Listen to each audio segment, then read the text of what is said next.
Hello बच्चों, let's read this question. The question say that बच्चों यहाँ पर असर्शन और रीजन टाइप क्वेश्चन है। असर्शन ए में बोला गया है carbonyl compound take part in nucleophilic addition reaction.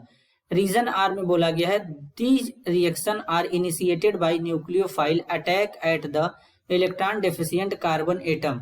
अब इसके रिगार्डिंग यहाँ पर चार ऑप्शन गिवन है, इन चारों में से करेक्ट को आइडेंटिफाई करना है। तो सबसे पहले समझेंगे बच्चों की कॉन्सेप्ट।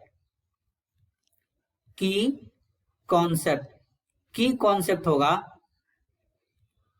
Nucleophilic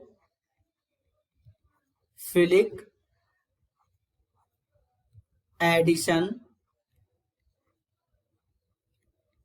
reaction. अब बच्चों अगर हम बात करें कार्बोनिल कंपाउंड की तो बेसिकली एल्डिहाइड या कीटोन को कार्बोनिल कंपाउंड कहते हैं।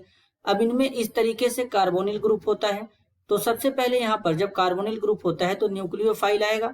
अब न्यूक्लियोफाइल क्या करेगा, इस इलेक्ट्रोफिलिक कार्बन एटम को अप्रोच करेगा, क्योंकि यहाँ पर इलेक्ट्रॉन डेफिशिएंसी है और यहाँ पर बॉन्ड में पोलैरिटी जनरेट होता है। ऑक्सीजन पे पार्शियल नेगेटिव, कार्बन पे पार्शियल पॉजिटिव चार्ज होता है।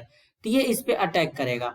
अटैक करने के बाद कुछ इस तरीके से यहाँ पर O नेगेटिव, यहाँ पर न्यूक्लियोफाइल ऐड हो जाएगा।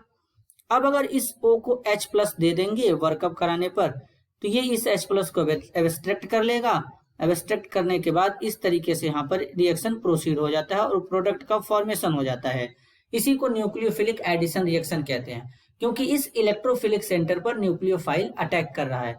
तो न्यूक्लियोफाइल यहाँ पे क्या करता है, अप्रोच करता है इस इलेक्ट्रोफिलिक सेंटर पे। तो अब असर्शन में बोला गया है carbonyl compound take part in nucleophilic addition reaction, बिल्कुल करेक्ट है। सेकेंड में बोला गया है these reaction are initiated by nucleophile, सही है बात है बच्चों। ये रिएक्शन न्यूक्लियोफाइल के थ्रू ही तो इनिशिएट हो रहा है at the electron deficient carbon atom, यहाँ पर जो इलेक्ट्रॉन डेफिशिएंट कार्बन एटम है। तो रीजन आर भी करेक्ट है और असर्शन ए के लिए रीजन आर भी करेक्ट है। तो यहाँ पर करेक्ट आंसर को आइडेंटिफाई करेंगे ऑप्शन फर्स्ट में, if both assertion A and reason R are true and the reason R is a correct explanation of the assertion A। तो यहाँ पर क्वेश्चन में फर्स्ट ऑप्शन करेक्ट हो जाएगा। This is your answer. I hope you understood it well. All the best.